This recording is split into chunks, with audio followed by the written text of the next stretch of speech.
Hello, good morning friends. आज मैं आपको क्लास 12th अकाउंट का थ्योरी बताऊंगी। पहला चैप्टर है, तो आइए हम अकाउंट का पहला चैप्टर देखते हैं। अध्याय 1, साझेदारी खाते सामान्य परिचय, मतलब पार्टनरशिप अकाउंट्स इंट्रोडक्शन। पहला प्रश्न है, सामान्य साझेदारी एवं सीमित दायित्व वाली साझेदारी में अंतर लिखिए। अंतर के आधार में अक्सर बच्चे जो है जैसे सामान्य साझेदारी और सीमित साझेदारी ऐसे ही लिख देते हैं, इसमें क्रम संख्या और अंतर का आधार नहीं लिखते। तो ये पेपर में ज़रूर होना चाहिए, इससे नंबर अच्छा मिलता है। क्रम संख्या, अंतर का आधार, अंतर के आधार में हमारा पहला है पंजीयन। तो सामान्य साझेदारी का पंजीयन ऐच्छिक होता है। सीमित दायित्व साझेदारी में पहला है, सीमित दायित्व साझेदारी का पंजीयन कराना अनिवार्य होता है। अंतर के आधार में अधिनियम है, क्रम संख्या दूसरा। तो अधिनियम सामान्य साझेदारी में सेकंड। सामान्य साझेदारी पर भारतीय साझेदारी अधिनियम 1932 लागू होता है। सीमित दायित्व साझेदारी में देखिए, सीमित दायित्व साझेदारी पर सीमित दायित्व साझेदारी अधिनियम 2008 लागू होता है। क्रम संख्या में तीसरा आधार, अंतर के आधार में है दायित्व। तो थर्ड देखेंगे, सामान्य साझेदारी का दायित्व असीमित होता है और सीमित दायित्व साझेदारी के अंशदान तक सीमित होता है। चौथा क्रम संख्या में पृथक वैधानिक अस्तित्व, सामान्य साझेदारी का पृथक वैधानिक अस्तित्व नहीं होता है। सीमित दायित्व साझेदारी का पृथक वैधानिक अस्तित्व होता है। पांचवा है क्रम संख्या में साझेदारों की संख्या, सामान्य साझेदारी में न्यूनतम 2 तथा अधिकतम 50 सदस्य हो सकते हैं। सीमित दायित्व साझेदारी में न्यूनतम 2 तथा अधिकतम संख्या पर कोई प्रतिबंध नहीं है। प्रश्न नंबर 2 है, एक साझेदारी संलेख में कौन कौन सी बातों का उल्लेख आवश्यक समझते हैं। एक साझेदारी संलेख में निम्नलिखित बातों का उल्लेख करना महत्वपूर्ण होता है।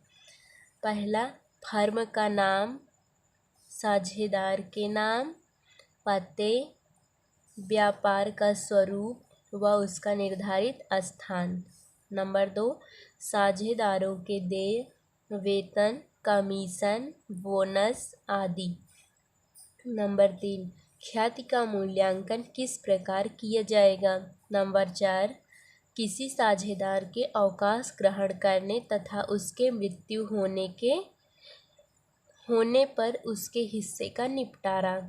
नंबर 5, संपत्तियों एवं दायित्वों के पुनर्मूल्यांकन संबंधी बातें। नंबर 6, साझेदारी के आपसी झगड़ों का निपटारा। नंबर 7, किसी साझेदार के दिवालिया हो जाने पर होने वाली हानि को वहन करने का अनुपात। नंबर 8, साझेदार के अधिकार एवं कर्तव्य। प्रश्न नंबर 3 है, साझेदारी संलेख के अभाव में लागू होने वाले प्रावधान अथवा नियम बताइए। तो साझेदारों के आपसी अधिकारों एवं कर्तव्यों उनके द्वारा आपस में किए गए लिखित अथवा मौखिक ठहराव समझौते द्वारा शामिल होते हैं। तथापि जहां ऐसा ठहराव नहीं है, वहां भारतीय साझेदारी अधिनियम 1932 की धारा 12 से 17 के प्रावधान लागू होते हैं। लेखांकन से संबंधित मुख्य प्रावधान निम्नलिखित हैं। पहला है, सभी साझेदारों का अनुपात समान होगा। दूसरा, साझेदारों को उनके पूंजी पर कोई ब्याज नहीं दिया जाएगा और ना ही उनके आहरणों पर कोई ब्याज लगाया जाएगा। नंबर 3, किसी भी साझेदार को उसके द्वारा फर्म के लिए किए गए अतिरिक्त कार्य के लिए कोई वेतन, बोनस, कमीशन या पारिश्रमिक नहीं दिया जाएगा। नंबर 4, यदि कोई साझेदार पूंजी के अतिरिक्त फर्म का कोई ऋण प्रदान करता है तो उसे 6% वार्षिकी की दर से ब्याज प्राप्त करने का अधिकार होगा। हानि की दशा में भी ऋण पर ब्याज का भुगतान किया जाएगा। नंबर 5, प्रत्येक साझेदार को फर्म में व्यापार संचालन में भाग लेने, फर्म की पुस्तकें उन्हें देखने, जांचने अथवा उनकी नकल लेने का अधिकार होगा। क्वेश्चन नंबर है 4, साझेदारों के सामान्य व्यवहारों का लेखा किस प्रकार किया जाएगा।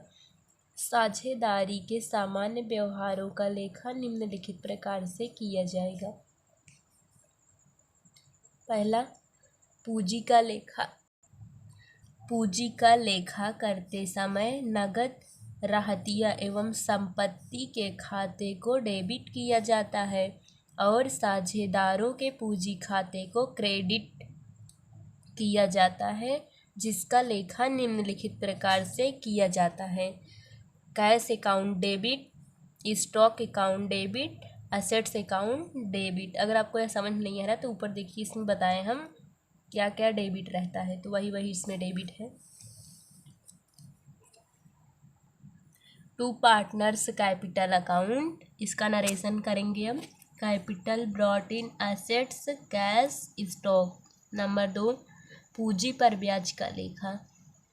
पूंजी पर ब्याज का लेखा करते समय पूंजी पर ब्याज खाता डेबिट किया जाता है, साझेदारों का पूंजी खाता क्रेडिट किया जाता है, जिसका लेखा निम्नलिखित प्रकार से किया जाता है। देखिए, interest on capital account debit to partners capital account. Narration, interest allowed on capital. Third, पूंजी पर ब्याज खाते को लाभ हानि नियोजन खाते में अंतरित करने पर लेखा। पूंजी पर ब्याज खाते को लाभ हानि नियोजन खाते में अंतरित करने पर लेखा निम्नलिखित प्रकार से होगा। पूंजी पर ब्याज खाते को क्रेडिट किया जाता है, जिसका लेखा निम्नलिखित प्रकार से किया जाता है। Profit and loss appropriation account debit to interest on capital account. Transfer of interest on capital to profit and loss account. साझेदार के आहरण करने पर लेखा। साझेदार के द्वारा आहरण करने पर साझेदारों के पूंजी खाते को डेबिट किया जाता है और रोकड़ के खाते को क्रेडिट किया जाता है, जिसका लेखा निम्नलिखित प्रकार से किया जाता है। आइए इसका एंट्री करते हैं। Partners capital account debit to cash account अथवा purchase account. Narration, being cash goods withdraw for personal use. 5वां है आहरण पर ब्याज लगाने पर लेखा।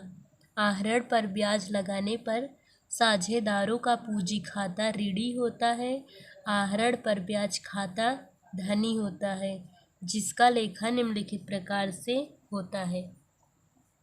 Partners capital account debit to interest on drawing account. Narration है, इंटरेस्ट ऑन ड्राइंग चार्ज्ड। 6ठा है, आहरण पर ब्याज खाते को लाभ हानि नियोजन खाते में अंतरित करने पर लेखा।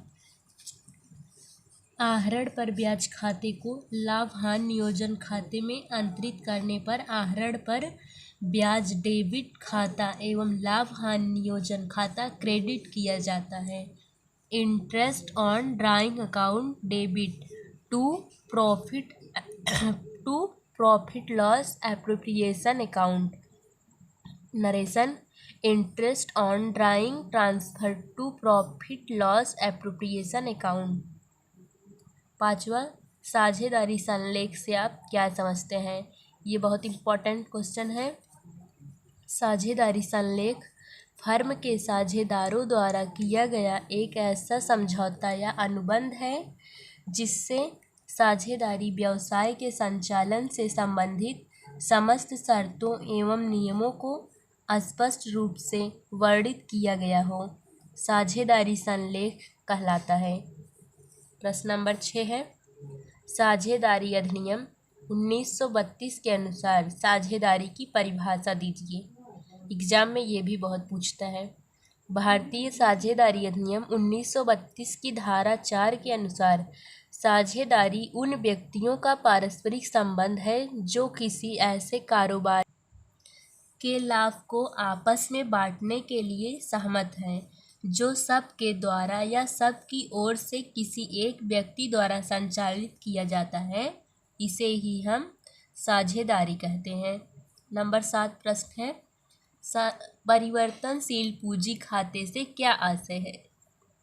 प्रत्येक साझेदार का केवल पूंजी खाता ही खोला जाता है जिसमें साझेदार तथा फर्म के मध्य होने वाले समस्त व्यवहारों जैसे पूंजी पर ब्याज, वेतन, कमीशन, पारिश्रमिक, आहरण पर ब्याज, लाभ अथवा हानि का भाग आदि का लेखा किया जाता है।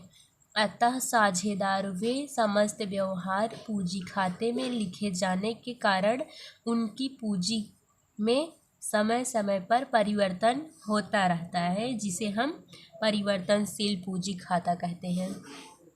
उसके बाद प्रश्न नंबर 8 है, साझेदारी की 2 विशेषता बताइए।